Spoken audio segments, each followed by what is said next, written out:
மதிமுகவுக்கு தீப்பெட்டி சின்னம் ஒதுக்கப்பட்டுள்ளது. மாவட்ட தேர்தல் அதிகாரி பிரதீப் குமார் சின்னத்தை ஒதுக்கீடு செய்து அறிவிப்பு வெளியிட்டிருக்கிறார். திருச்சி தொகுதியில் மதிமுக சார்பில் போட்டியிடும் துரை வைகோவுக்கு தீப்பெட்டி சின்னம் ஒதுக்கீடு செய்யப்பட்டிருக்கிறது. தீப்பெட்டி சின்னம் ஒதுக்கப்பட்டதை அடுத்து சின்னத்துடன் திமுக கூட்டணிக்கு திருச்சியில் பிரச்சாரம் மேற்கொள்ளப்பட்டு வருகிறது.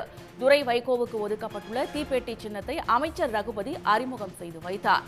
மதிமுகவுக்கு தீப்பெட்டி சின்னம் ஒதுக்கப்பட்டுள்ளதாக மாவட்ட தேர்தல் அதிகாரி பிரதீப் குமார் தற்போது அறிவிப்பு வெளியிட்டதை அடுத்து சின்னத்தை அறிமுகம் செய்து தற்போது பிரச்சாரம் மேற்கொள்ளப்பட்டு வருகிறது.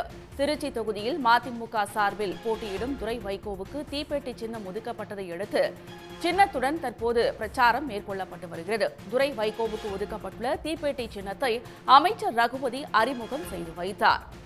மதிமுகவுக்கு தீப்பெட்டி சின்னம் ஒதுக்கப்பட்டுள்ளதாக மாவட்ட தேர்தல் அதிகாரி பிரதீப் குமார் அறிவிப்பு வெளியிட்டதை அடுத்து சின்னத்தை அறிமுகம் செய்து தற்போது பிரச்சாரம் மேற்கொள்ளப்பட்டு வருகிறது.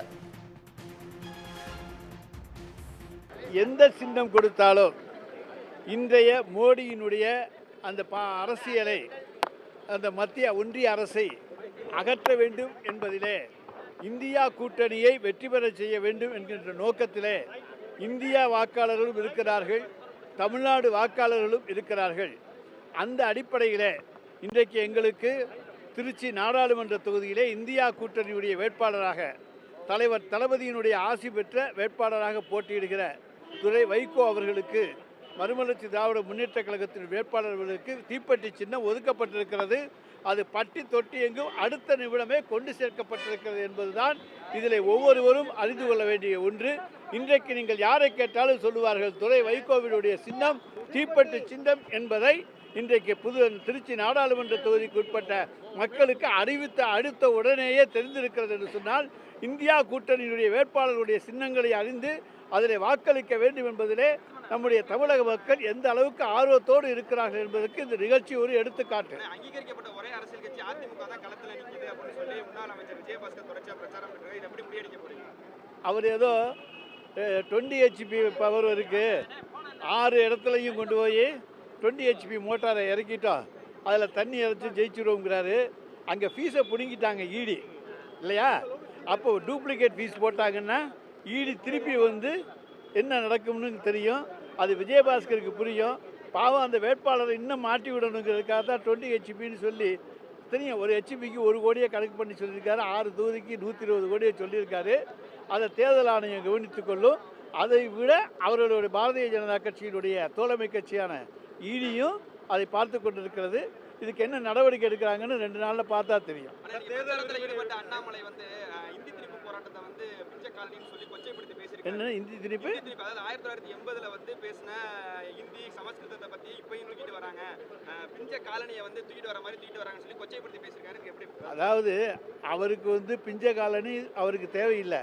ஆனால் மக்கள் பிஞ்ச காலனியை தச்சு போட்டுக்கொள்ளக்கூடிய ஏழை எளிய மக்கள் இன்றைக்கு தமிழ்நாட்டில் இருக்கிறாங்க. காலனியை காசு கொடுத்து வாங்க முடியாதவர்கள் புதுசாக காலனியை அடிக்கடி வாங்க முடியாது.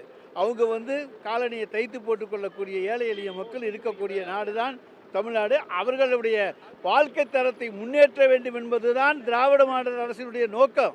இது அண்ணாமலைக்கு புரியாது, மோடிக்கு தெரியாது. ஒவ்வொருத்தரா கேளுங்க.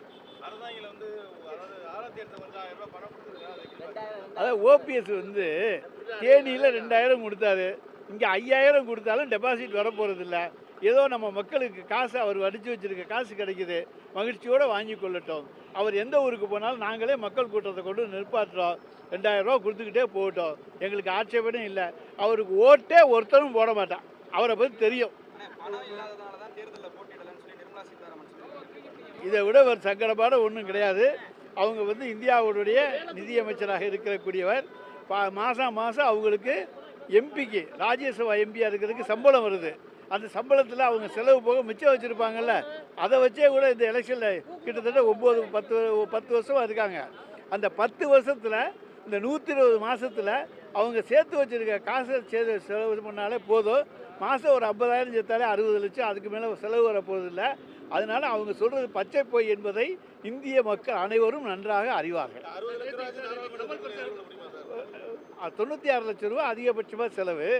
அதனால் அவங்க வந்து 120 மாதத்துக்கு 1 லட்ச ரூபா வச்சா 1,20,00,000 ரூபா எக்ஸஸாகவே வந்துடுது. அதனால் 90 லட்சம் ரூபா இருந்தாலே போதும், செலவழிச்சிடலாம்.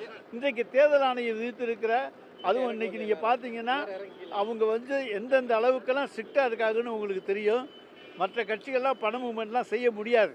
நாங்கள் யாருக்கு போய் பணம் காசெல்லாம் கொடுக்க முடியாது, நாங்கள் கொடுக்கவும் மாட்டோம், கொடுக்க வேண்டிய அவசியம் கிடையாது. ஏன்னா எங்கள் வெற்றி உறுதி. ஆனால் ஓபிஎஸ் 2000 கொடுக்கலாம். அதை போல் மற்றவங்கெல்லாம் இன்றைக்கி அண்ணா திராவிட முன்னேற்ற கழகம் தான் சொல்லிட்டேனே, 120 கோடி அதிமுக திருச்சியில் நிற்குது. அது ஈடி தான் பார்க்கோட ஃபீஸ் பிடிங்கிருக்காங்கன்னு சொல்லியிருக்கேன். அந்த ஃபீஸ் கட்டை எங்கேருந்து கொண்டு வந்து போடுறாங்கன்னு பார்ப்போம். அடுத்து விஜயபாஸ்கர்கிட்ட எத்தனை அடி ஆழத்துக்கு குவாரி போயிடுச்சுன்னு தெரியும். தேர்தல் முடிந்தவுடன் அந்த கணக்கு.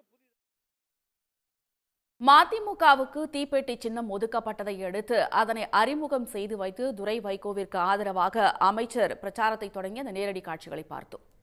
உடனுக்குடன் செய்திகளை தெரிந்து கொள்ள சன் நியூஸ் பெல் ஐகானை கிளிக் பண்ணுங்க.